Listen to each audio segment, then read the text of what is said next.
ज्ञान और विद्या के सागर पूज्य गुरुवर अपने असीम अथाह समीचीन ज्ञान के द्वारा हम अज्ञानी जीवों के अंतरंग को सदा सम्यक्त्व से प्रकाशित करते रहें। इन्हीं भावनाओं के इच्छुक गुरुवर के पावन पवित्र चरणों में कोटि कोटि नमोस्तु। समझ आ रहा है? इसलिए ये बच्चों के लिए जो चालीसा है, आरती है ना, ये बच्चों को लुभा जाते हैं। बच्चों को इनको पढ़ने से लगने लग जाता है कि चलो भगवान मेरे लिए भी कुछ करेंगे। समझ आ रहा है? तो बच्चों के लिए यह करना अच्छा है। और बच्चे जब भी कभी जाएंगे भगवान के पास में तो चुप नहीं बैठेंगे। वो भगवान की आरती जब तक करेंगे तब तक करते रहेंगे, चालीसा जब तक पढ़ेंगे पढ़ते रहेंगे, और जैसे ही खत्म हो जाएगा तो भाग लेंगे, क्योंकि उनके पास अब पढ़ने को कुछ नहीं बचा। समझ आ रहा है? ये बच्चों की बात है। हो सकता है बड़े होने के बाद भी आप बच्चे बने रहते हो भीतर से, है ना। अब आपकी चालीसा की जगह आपकी पूजाओं ने ले ली हो, नहीं समझ आ रहा है? आपकी आरतियां थोड़ी सी बदल गई हो, लेकिन होता तो अभी भी यही है। भगवान के पास में बैठ कर के आपको कभी ऐसा आए कि हमें भगवान की स्तुति करना है तो केवल स्तुति करना है, अथवा नहीं भी करना है तो कोई बात नहीं, हम केवल भगवान को बिना अपेक्षा के देख रहे हैं। यह भाव जब आप में आएगा तो आप मान के चलना कि आप में भीतर से कुछ बड़ापन आ रहा है, कुछ बड़प्पन आ रहा है, कुछ आपके अंदर भीतर से कुछ बड़ा घटित हो रहा है। फिर बात वही है, लेकिन उस बड़प्पन में आपको शून्यता नजर आएगी, और उस शून्यता को स्वीकार कर पाना या सहन कर पाना यह कठिन काम होता है। जब आप कुछ नहीं बोलोगे तो आपको लगेगा मंदिर आए क्यों थे, आए बैठे चले गए। ये लोग हैं जो बहुत प्रार्थना करते रहते हैं, शायद इन्हें कुछ मिलता होगा, हम कुछ नहीं बोले तो हमें कुछ मिला ही नहीं होगा या मिलेगा नहीं। इस धारणा के साथ में आप उठ करके चले भी जाओगे तो आपको बाद में भी कहीं ऐसा लगेगा कि कहीं ना कहीं हम अपना टाइम वेस्ट कराए। सुन रहे हो? बड़े लोग हो कि छोटे लोग हो, ये बताओ पहले। उम्र से तो बड़े हैं, मानसिकता हमारी बड़ी हुई कि नहीं, ये पहले बताओ। जितनी जितनी हमारी मानसिकता बढ़ेगी, हमारे अंदर शून्य में भी आनंद आएगा। किसमें? शून्य में, है ना। क्योंकि जो यहां बताया जा रहा है, अभी हमें आनंद आता है इम्प्योरिटी के साथ में। प्योरिटी में आनंद नहीं आता हमें, अपने शुद्ध भाव में आनंद नहीं आता, केवल ज्ञान भाव में आनंद नहीं आता। अभी जो हमें आनंद आता है उस ज्ञान के साथ में कुछ उत्सुकता पड़ी रहती है, वो पूर्ति हो जाए तो अच्छा लगता है। समझ आ रहा है? ज्ञान के साथ कुछ ना कुछ भीतर से एक ईगरनेस उसके साथ में मिक्स रहती है, और वही हमारे अंदर कुछ ना कुछ ऐसा भाव बना देती है कि जिससे हम कुछ ना कुछ किसी के साथ में कुछ ना कुछ एक्सपेक्ट करने लग जाते हैं। वो अगर पूरी हो जाती है तो ज्ञान को भी शांति मिल जाती है। अब आप ये देखो कि ज्ञान और अज्ञान के बीच में कितना अंतर है, कि शांति किसको मिलनी चाहिए, किससे मिलनी चाहिए, और शांति उसको अगर मिल रही है तो वो कैसे मिल रही है। ये बात आपको ज्ञान के साथ ही समझ में आ सकती है। सोने में कालिमा है, सोना जब तक कालिमा के साथ रहेगा, सोने की कीमत सोने जैसी नहीं होगी। कोई बिरला ही होगा जो जानेगा हाँ सोना है, लेकिन अगर वो काला कलूटा रखा है कोई काम का नहीं है। समझ आ रहा है? उसको जब तक तपाया ना जाए, उसकी जब तक इम्प्योरिटी उससे बिल्कुल दूर ना की जाए, जब तक वो प्योर ना हो जाए, जब तक वो खिल करके उसकी येलोनेस बाहर ना आ जाए, तब तक जो है उसका कोई दाम भी नहीं लगता और उसकी कोई वैल्यू नहीं होती। अगर वो सोना अपने साथ में इंप्योरिटी बनाए रखेगा तो वो कभी भी प्योर नहीं हो पाएगा। सुन रहे हो? हमारे अंदर जब तक ज्ञान के साथ में तरह तरह की उत्सुकताएं, तरह तरह की आकुलताएं जब तक ज्ञान में पड़ी रहेंगी तब तक चिदानंदमय शुद्ध ये होने वाला नहीं है। सुन रहे हो? कल भी पढ़ा था ना, क्या पढ़ा था? हाँ, जो शुद्ध है वो चिदानंदमय है, और जो चिदानंदमय होगा वो शुद्ध होगा। जहां चिदानंद में आनंद नहीं है वहां किसमें आनंद है? वहां ग्रहानंद है, धनानंद है, समझ आ रहा है? और सुतानंद है, सुतीनंद है, और ये सारे के सारे नंद इधर बताए जाते हैं, सब मूर्खानंद है। समझ आ रहा है? ये सब क्या है? हाँ, तो आनंद वस्तुतः कहां है? चिदानंद में है। चित माने चैतन्य में है। अब वो चैतन्य का आनंद छोड़ करके जब कोई मूर्त के साथ जुड़ जाता है तो वो अमूर्त जो शुद्ध है वो नहीं रह पाता, है ना?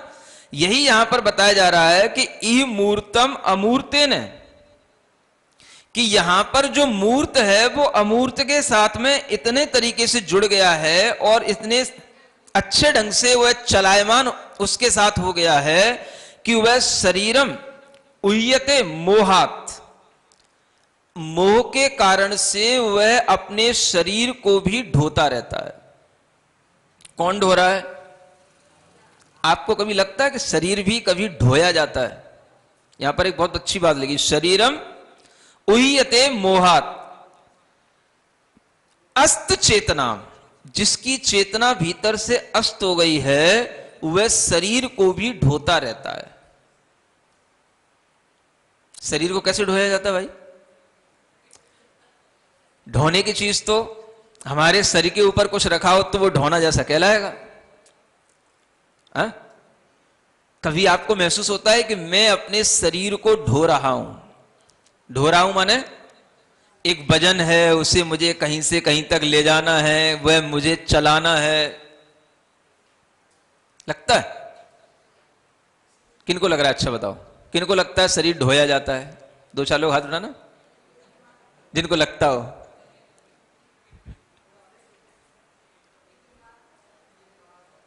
जितने लोगों ने हाथ उठाया उनमें केवल एक व्यक्ति ही ऐसा दिख रहा है मुझे, समझ आ रहा है, जो अभी ढोने योग्य शरीर नहीं है लेकिन फिर भी वो उनका कहना है कि मैं ढो रहा हूं। बाकी जितने भी हैं वो सब ओल्ड एज वाले हैं जिन्होंने हाथ उठाया है और वास्तव में वही ढो रहे हैं। ओवर एज के जो हो जाते हैं, समझ आ रहा है?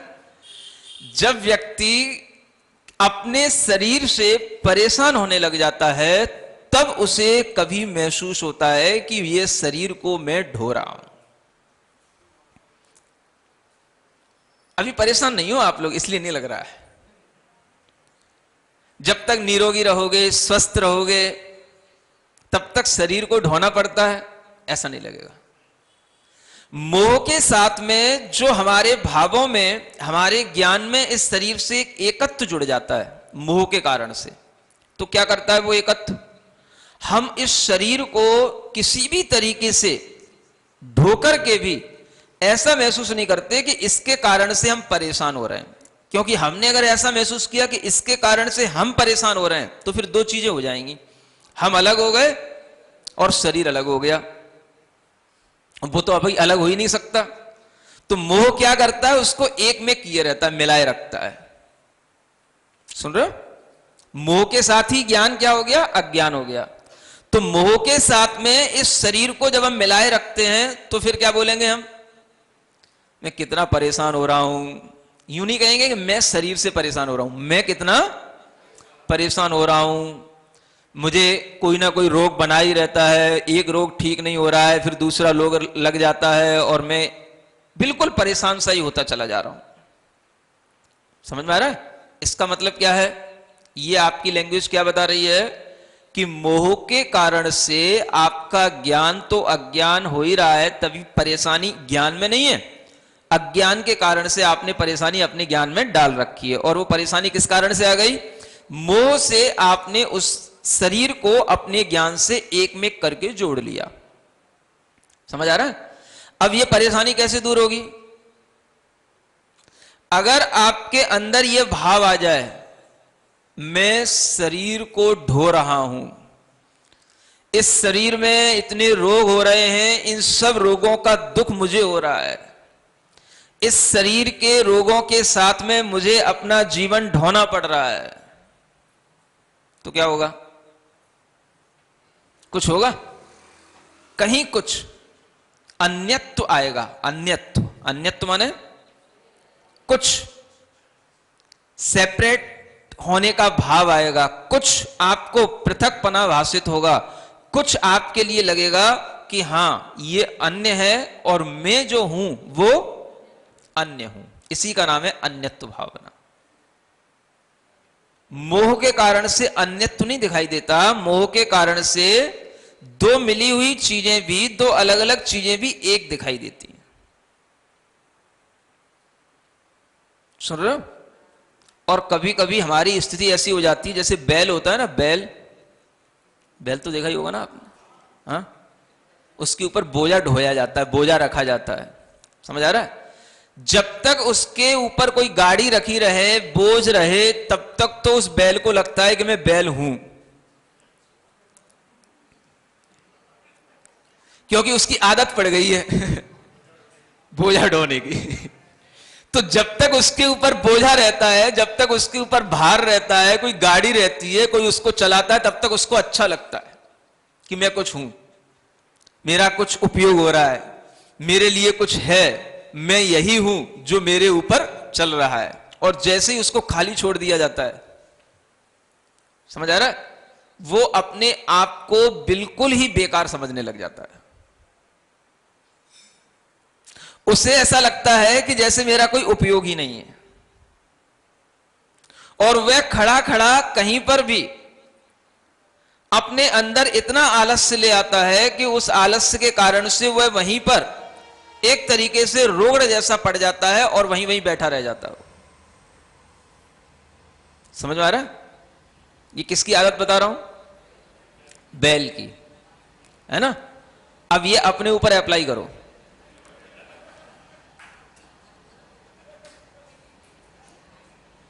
ऐसा ही होता है, जो हम कर रहे हैं, जो हम ढो रहे हैं, उसको ढोने की इतनी आदत पड़ जाती है कि उसके बिना अगर हमें कभी कुछ हो जाए तो हमें ऐसा लगता ही नहीं है कि हम हैं। अब कुछ ढोने को है ही नहीं, मान लो, तो क्या ढोगे फिर? कब तक सोते रहोगे? सोने को हमेशा नींद तो नहीं आ सकती, हमेशा नींद आती रहती है? अगर आपके लिए हमेशा भी नींद आ जाती है तो इसका मतलब है कि आपकी चेतना भीतर से बिल्कुल अस्त चेतना, इस बहुत अच्छा शब्द दिया, आपकी चेतना भीतर से कैसी हो रही है? हाँ, अस्त माने शून्य हो रही है। क्योंकि आप कहां पड़े हो, किसमें सो रहे हो?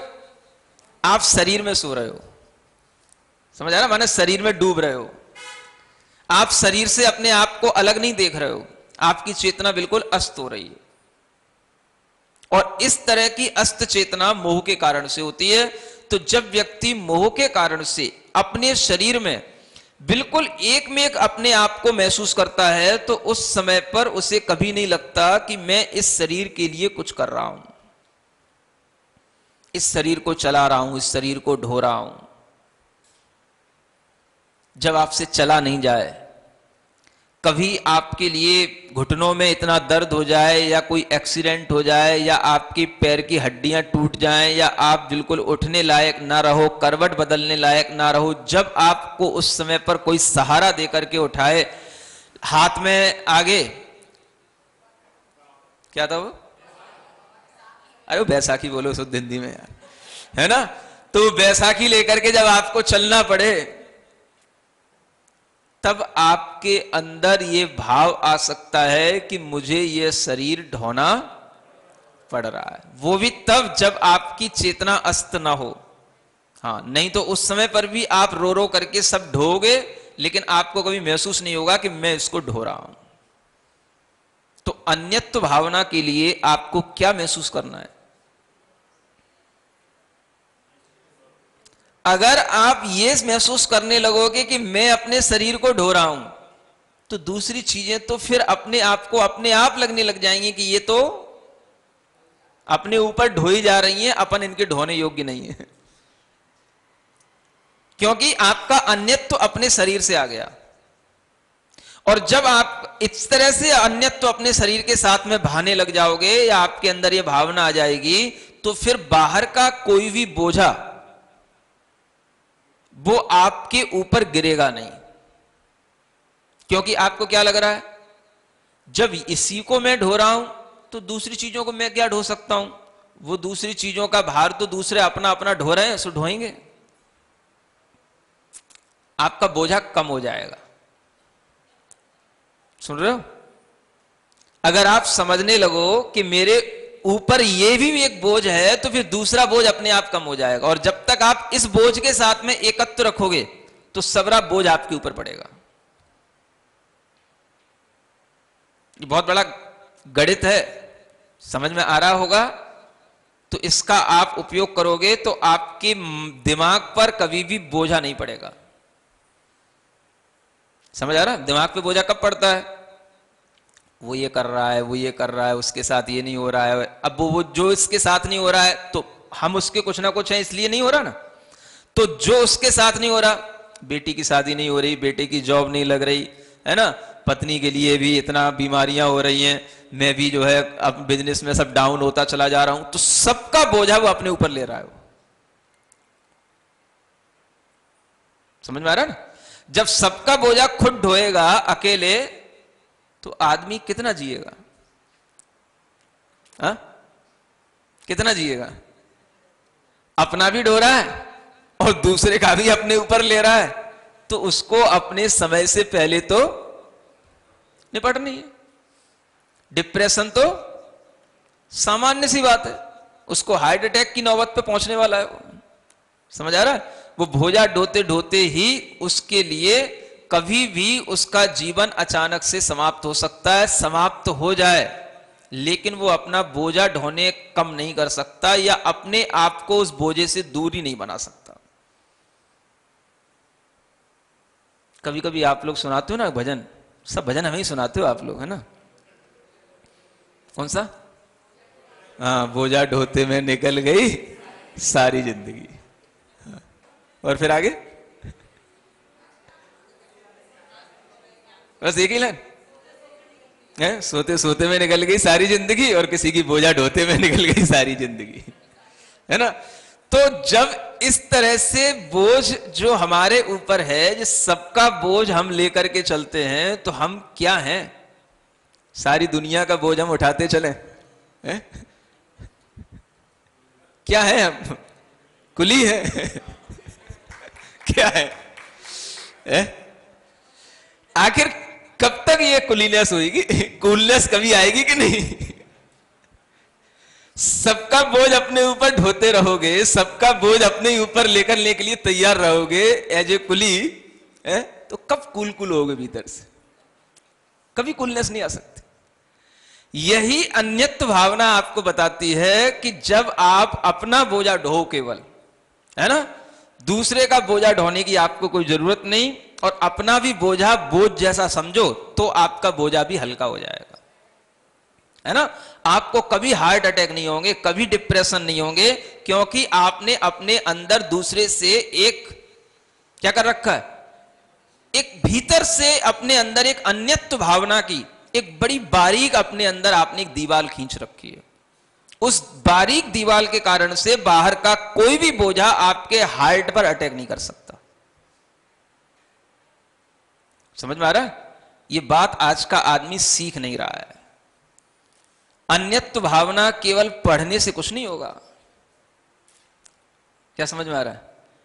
पढ़ करके उसका प्रयोग कैसे करना, ये प्रयोग करने का यहां तरीका बताया जा रहा है। तो यही प्रयोग आपको करके इस अन्यत्व भावना से अपने अंदर के बोझे को कम करना, अपने दिमाग पर, दिल पर चढ़े हुए भार को कम करना, ये अगर आपको आएगा तो आप दिल और दिमाग दोनों से दुरुस्त, तंदुरुस्त बनोगे।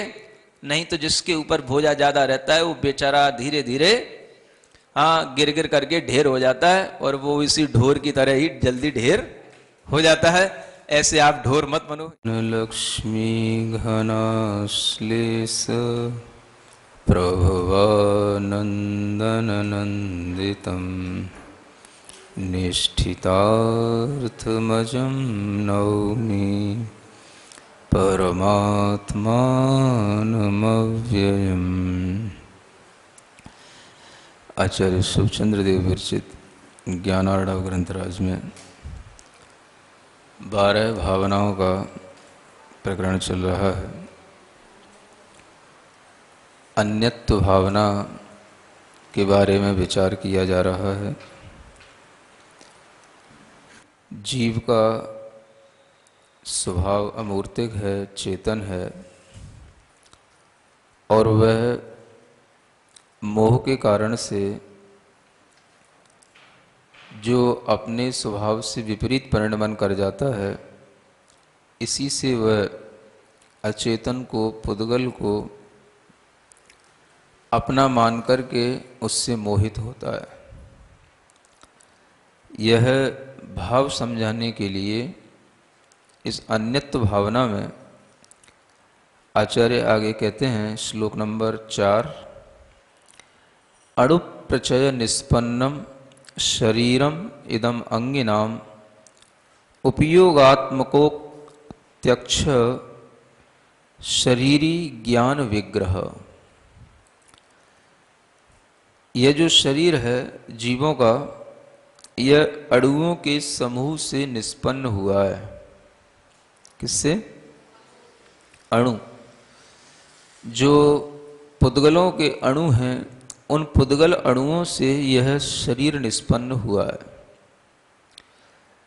अंगिनाम माने जो इस अंग माने शरीर को धारण करते हैं, ऐसे जीवों का शरीर पुद्गलों का बना हुआ होता है, और पुद्गल के जो परमाणु होते हैं वही शरीर के रूप में परिणमन करके स्कंध रूप में परिणमन कर जाते हैं। शरीर के अंदर जो भी परिणमन होते हैं वह होते तो आत्मा के योग के माध्यम से हैं, जिन्हें हम काय योग, वचन योग, मनोयोग कहते हैं। किंतु उस योग शक्ति के माध्यम से वह आत्मा बाह्य जगत में जो पुद्गल के अणु अनेक प्रकार की वर्गणाओं के रूप में सब जगह पर फैले रहते हैं, उन्हें वह खींच लेता है, अपने आत्मा के ऊपर उनको इकट्ठा कर लेता है। इसको बोलते हैं प्रचय। चय माने होता है इकट्ठा कर लेना। अगर हम शरीर के लिए एक काय शब्द आता है, काय, इस काय शब्द का भी अर्थ देखें तो काय माने भी उसी को कहा जाता है जो बहुत पुद्गलों का, अनेक प्रकार के परमाणुओं का जो पिंड होता है उसको काय कहते हैं। तो शरीर के जो नाम हैं, उस नाम से भी यदि हम इस शरीर को समझने की कोशिश करते हैं तो ये स्पष्ट होता है कि यह काय जो है वह अनेक परमाणुओं के इकट्ठे होने से बनती है। अब ये बड़ा आश्चर्य की बात है कि वह जीव उन परमाणुओं को देख तो नहीं पाता, लेकिन इकट्ठा कर लेता है, खींच लेता है, शरीर बना लेता है, और फिर वो देखने में आते हैं। एक कितनी बड़ी विचित्रता है कि जिस समय पर शरीर बन रहा है उस समय पर वो परमाणु देखने में नहीं आएंगे। हम जो शरीर के योग्य परमाणुओं को खींच रहे हैं, वो परमाणु कहाँ से आ रहे हैं, वो कैसे परमाणु हैं, वो स्कंद कहाँ हैं, वो कुछ नहीं देखने में आएगा। और वो सब फैले हुए हैं इसी बाह्य जगत में, इसी ब्रह्मांड में, और उन्हीं को सभी आत्माएं अपने योगों से ग्रहण करती हैं। लेकिन ग्रहण करने के बाद में जब वो अपनी उस आत्मा पर इकट्ठे हो जाते हैं तो वो दिखाई देने लग जाते हैं। जब उनका उपचय हो जाता है तो वो हमारे लिए काय के रूप में सामने आ जाते हैं।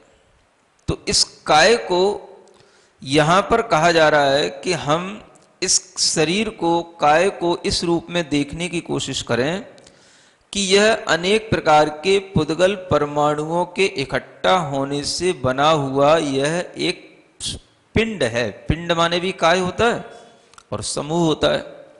तो पुद्गल परमाणुओं के समूह से बनी हुई यह देह है, यह काया है। और ये काया जो हमें दिखाई दे रही है वह तो हमारे लिए पुद्गल का एक परमाणुओं का समूह है, लेकिन जो दिखाई नहीं देता वो अक्ष माने इंद्रियों से परे है, वो कहलाता है अत्यक्ष। और वो अत्यक्ष कौन है? जो इस काया को इकट्ठा कर रहा है। ये काया कहीं अपने आप इकट्ठी नहीं हो सकती। आत्मा अपनी योग प्रणाली से जब इसको इकट्ठा करेगा तो इकट्ठा हो जाता है ये मटेरियल। समझ आ रहा है ना? हाँ, अन्यथा कहीं आप इसका कोई ढेर लगाना चाहो, कहीं कोई इस मटेरियल को इकट्ठा करके स्टोर करना चाहो, ये कभी पॉसिबल नहीं है। ये कितनी बड़ी चीज है कि ये जो शरीर का मटेरियल है वो आत्मा ग्रहण कर ले रही है। कहां से ले रही है ये उसको भी नहीं पता, और अपने आप यह एक प्रोसेस चल रहा है। जहां कहीं पर भी कोई भी आत्मा होगी उसके जैसे योग होंगे, उन योगों के अनुसार उसके लिए वह इस शरीर का मटेरियल मिल जाएगा और वो बनता चला जाएगा, बना लेगा, इकट्ठा हो जाएगा, है ना। अब उसके बाद में वह उसको देखने में जब आ जाता है तो उसको देख करके वह उससे क्या करता है? उसी को अपना मान लेता है, उसी को अपने मोह के कारण से एक मेघ रूप से महसूस करता है। बनाने वाला जो था वो बनाने वाला खुद अपनी बनाई हुई चीज को बस देखता रहता है। अब उसने बनाया है और उसी के ऊपर सब कुछ बना हुआ है, तो वह बनाने वाला जो उपयोग वाला आत्मा है, उपयोग आत्म को अत्यक्ष है, वह उपयोग वाला आत्मा उस बनी हुई चीज को देखता रहता है। लेकिन केवल देखता नहीं है, किस रूप में देखता है कि ये मैंने कितना अच्छा बना लिया है, ये भी नहीं सोचता मैं कितना अच्छा बना हुआ हूं, ये सोचता है ना। उपयोगवान आत्मा ने इस शरीर के पुद्गलों को ग्रहण करके अनेक प्रकार के अणुओं को अपनी योगिक क्रिया से इकट्ठा करके जब अपने लिए विजिबल बना लिया, पहले तो वो इनविजिबल थे, अब उसने उसको विजिबल बना लिया, और विजिबल बनाने के बाद में फिर वो देखता है कि मैं कितना अच्छा बन गया, है ना। जैसे कि आप लोग कभी अपनी वीडियो, अपनी फोटो बना करके देखते हो कि मैं कितना अच्छा लग रहा हूं, वैसे ही कभी कभी अपने शरीर को भी आप देखते तो हो ही हो कि मैं कितना अच्छा लग रहा हूं। यह जो देखना है यह उस आत्मा का एक मोह के साथ भी देखना हो सकता है और एक मोह से रहित होकर के भी देखना हो सकता है। जब मोह के साथ देखेगा तो वह देखेगा कि मैं कितना अच्छा हूं, तो मैं माने क्या है? उसका जो शरीर बना हुआ है वो देखेगा ये कितना अच्छा है, हृष्ट पुष्ट है ना, अथवा कमजोर हो गया है, तो वह अपने शरीर को देख करके पहले इसमें बहुत शाइनिंग थी, अब इसकी शाइनिंग नहीं है, या पहले नहीं थी अब इसमें शाइनिंग आ गई है। इस तरह से पहले बल कम था अब बल आ गया है, या पहले बल अधिक था अब कम हो गया है। इस तरह से अपनी नाप तोल हर आत्मा अपने शरीर के साथ में करता रहता है ना। ये क्यों कर रहा है? क्योंकि उसने ही इन पुद्गल परमाणुओं को इकट्ठा किया था, और जब इकट्ठा किया था तब उसे भी नहीं मालूम था कि कैसा इकट्ठा हो रहा है, वो तो अपने आप होता है।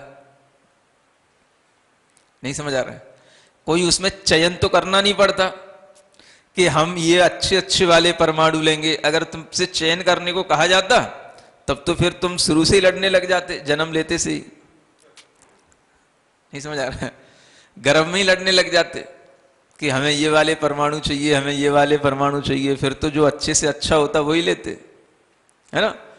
तो जो मिल गया वो हमें हमारे ही द्वारा इकट्ठा किया हुआ है, लेकिन वह हमको जिस समय पर ग्रहण कर रहे होते हैं उस समय पर भी हमको नहीं पता होता कि हम अपनी योग मन वचन काय की चेष्टाओं से उन पुद्गल परमाणुओं को इकट्ठा कर रहे हैं।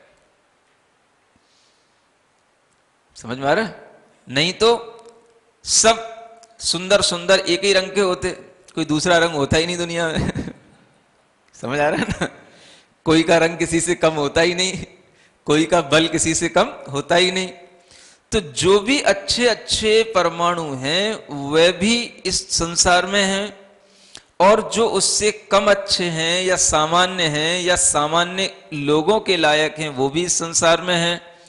जैसी हमारी योग की प्रक्रिया रहती है गर्भ आदि में, उसी समय पर वह पुद्गल परमाणु उसी रूप में वह सब इकट्ठे हो जाते हैं, और उससे जो चीज जैसी बन जाती है वो चीज जब हमारी जन्म होने के बाद में आंखें खुलती हैं और धीरे धीरे जब हम बड़े होते हैं तब हम देखना शुरू करते हैं।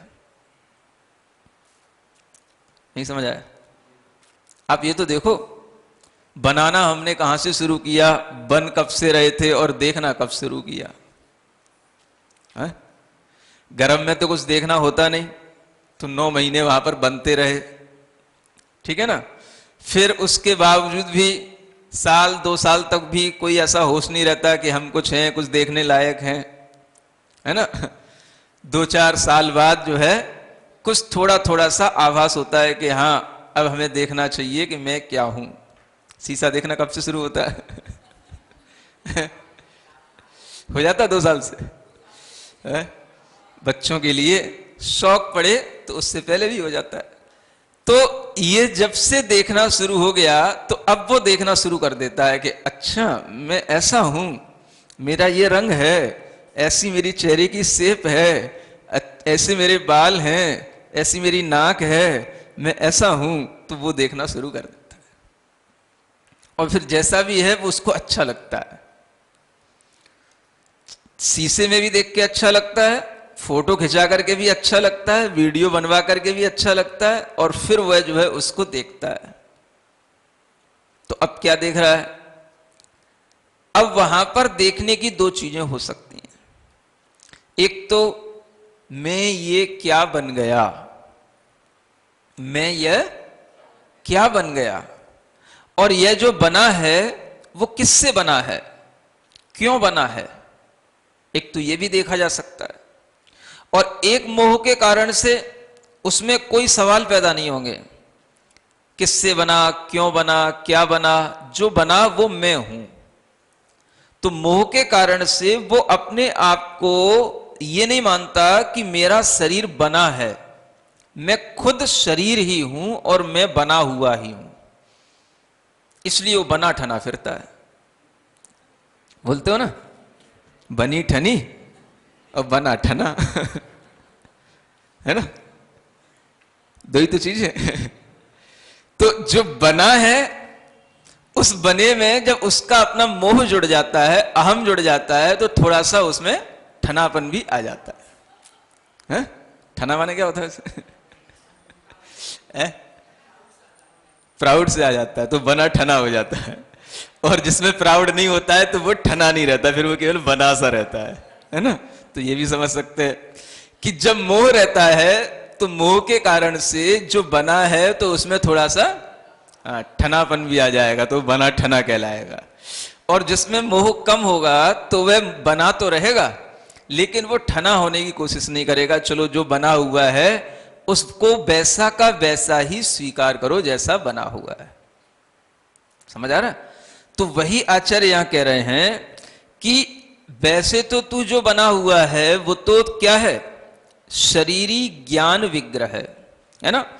तुम्हारा जो शरीर है वो तो ज्ञान शरीर है, आत्मा का शरीर क्या है, ज्ञान शरीर। तुम तो ज्ञानात्मक हो, ज्ञान से बने हुए हो। तुम्हारा जो शरीर है वो तो दूसरों के देखने में आने वाला नहीं, खुद तुम्हारे लिए भी देखने में आने वाला नहीं, इंद्रियों से परे है, और वह तुम्हारा जो अपना स्वरूप है या शरीर है वो उपयोग स्वभाव वाला है, वो उपयोगात्मक है। ज्ञान और विद्या के सागर पूज्य गुरुवर अपने असीम अथाह समीचीन ज्ञान के द्वारा हम अज्ञानी जीवों के अंतरंग को सदा सम्यक्त्व से प्रकाशित करते रहें। इन्हीं भावनाओं के इच्छुक गुरुवर के पावन पवित्र चरणों में कोटि कोटि नमोस्तु।